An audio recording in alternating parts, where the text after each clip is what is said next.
I'm Jim Kircher. A lot of people have had to change their travel plans this year.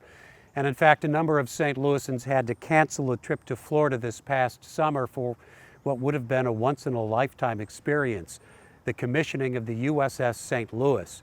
Now, despite the pandemic, the U.S. Navy went ahead with the commissioning ceremony, but without the usual crowds and honored guests, except for one very important exception. It is my great honor to issue the call to action and the command you have all longed to hear. Commander Hagen, officers and crew of the USS St. Louis, man our ship and bring her to life.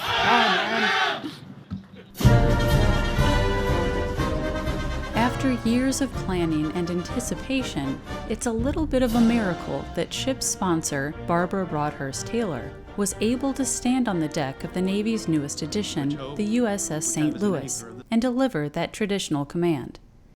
Due to the global pandemic, it seemed more likely that she would participate in the commissioning ceremony from the safety of an illuminated Zoom square, which is how I caught up with her just days after the event. It was so spectacular, just phenomenal. It's the first commissioning that they've had since COVID. The USS St. Louis is the 7th naval ship to carry the name of our city. Kitted out with the latest technology, the newest iteration takes the form of a literal combat ship, a versatile vessel that operates close to shore and can adapt to a variety of scenarios, including anti-submarine warfare and mine countermeasures. Though launched in 2018, it didn't enter active service until commissioned in August 2020. This ship is lethal, it's agile, it's ready to fight. The commissioning committee did an outstanding job. We had to make major changes because of COVID. There were fewer people on the podium with the mask and the social distancing. Commissionings, like that of the USS Tulsa in 2019, are usually huge events and include the families of the crew.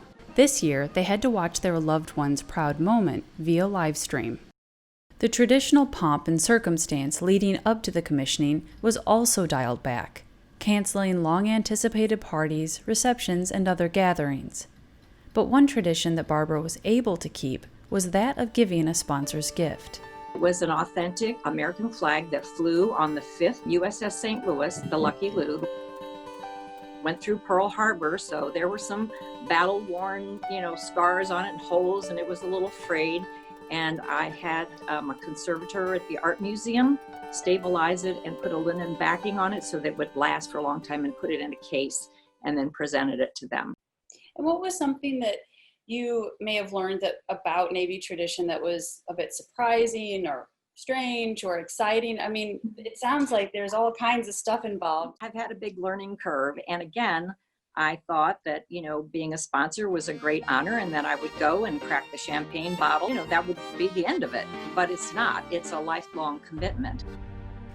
A sponsor participates in the major milestones of the ship's life, beginning with the laying of her initials in the keel during the early stages of construction.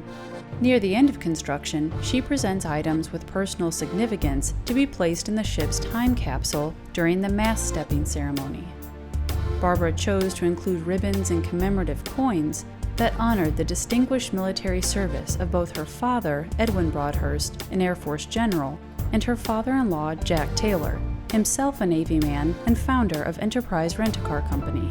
He flew off the USS Essex and the USS Enterprise, hence the name of our company. So I have a military history, and now I'm kind of, sort of like the circle of life. Now I'm just coming back to it.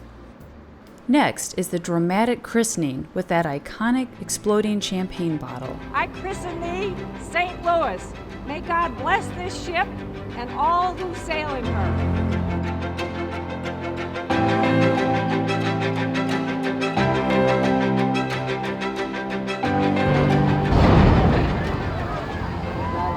And all this leads up to the big commissioning week, when the ship is finally brought to life and officially enters into naval service. The sponsor's final action with the ship will be at its decommissioning when it retires from service.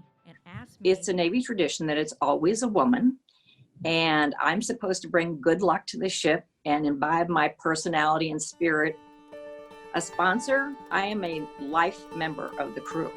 And one of my jobs as a sponsor is to really create a relationship with the crew and also to have the city of St. Louis know about the ship.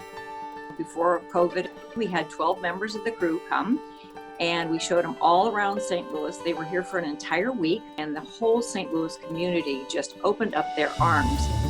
It's so exciting that they got such a warm welcome here. So it really Yes. does tie the ship back to its namesake. Yeah, the people of St. Louis have a big heart. It certainly showed when my crew came into town. Now that you are part of that tradition, looking back, you can see all the women who've come before you, and you're part of this crew. How does that feel? It feels wonderful. And being a sponsor for me has absolutely been pure joy. For Living St. Louis, I'm Kara Vanninger.